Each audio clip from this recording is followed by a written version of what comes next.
Well, I tell you, brother, the only place I really don't mind wearing a mask is in the public restroom. Oh, I'm telling you. Yeah. That's almost a blessing right Yeah, there. it is. Yeah. I hope that doesn't go out of style. Yeah, it's hard to get used to wearing masks on the road. You know, it really is. Yeah. Yeah. You know, and it's not that we're trying to be mask holes. No, it's yeah. just that we're not used to it. Right. Right. Yep.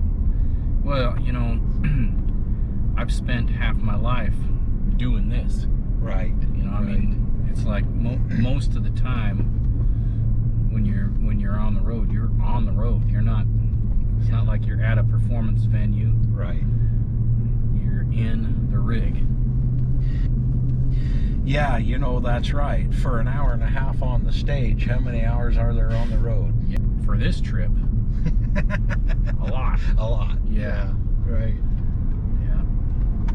So yeah, it's a different traveling during the pandemic is it's been a different experience for sure. It's a different animal, isn't it? Yeah. You know, this Andy and I brought this together about I don't know, 10 or 12 years ago up here at Wolf Creek for Producers Livestock, and we just kind of talked about doing some gigs together, and so we put this thing together, and Yeah. who'd have thunk, man?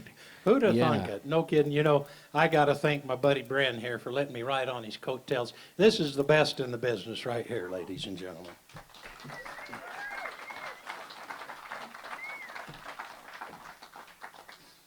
And you will soon find out why it is we are the way we are. This next song is going to explain a lot.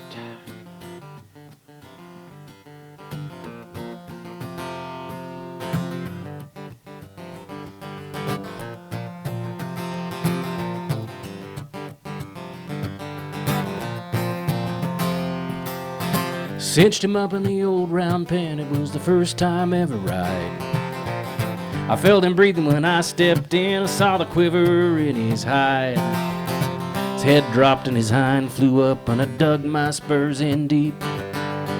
Felt my cinch sliding off one side, and a rail tie put me to sleep. Cowboy concussion. I was coming of age, bass drum percussion pounded in my head for days, and I still can't quite remember how I got myself back home.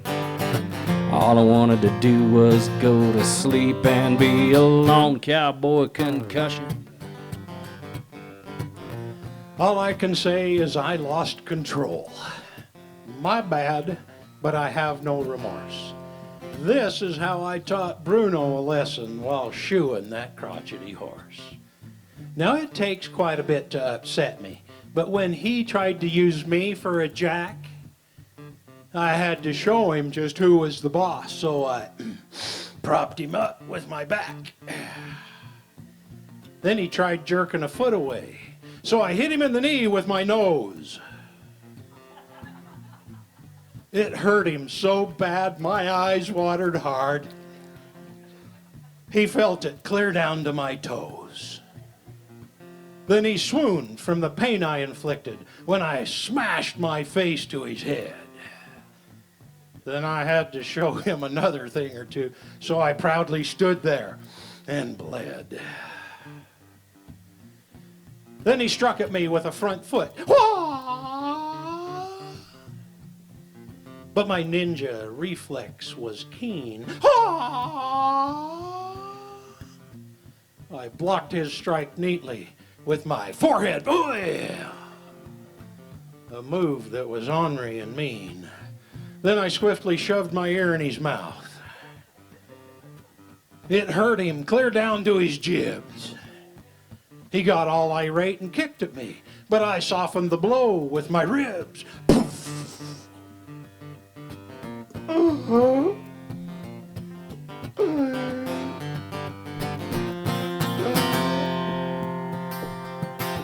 T-post pounding for summer wages, I was starting to muscle up and stretching wire 10 hours a day to make a payment on a trailer and truck. I Told the boss I could pound those posts through cedar roots and bedrock. Post pounder went up in the sky and then gave me one hell of a head knock. Concussion. I was coming of age, bass drum percussion pounded in my head for days, and I still can't quite remember how I got myself back home.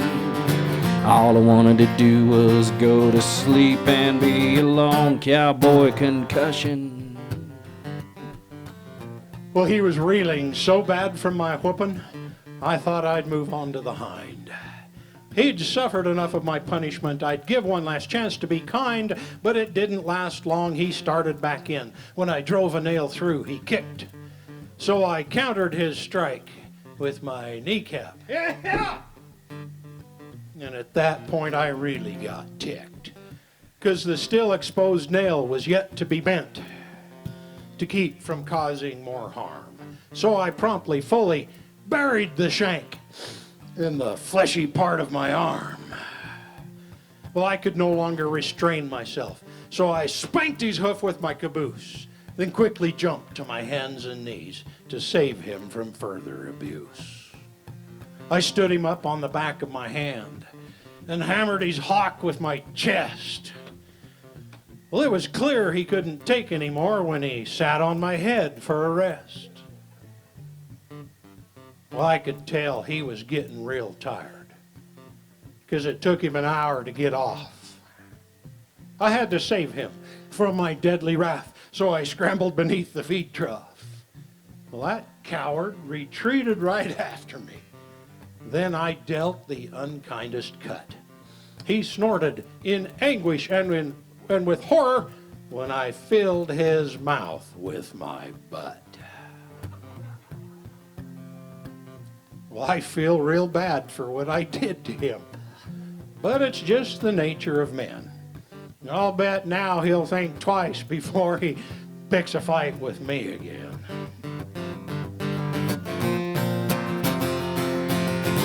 I remember smelling chocolate cake and French perfume. What? I told the doc that I was okay and to get the heck out of my room. Doc says now that I never should have ridden those bronchi colts. I never should have tried breaking cedar logs with green tea post. I can't focus or concentrate, and I can't remember anyone's name.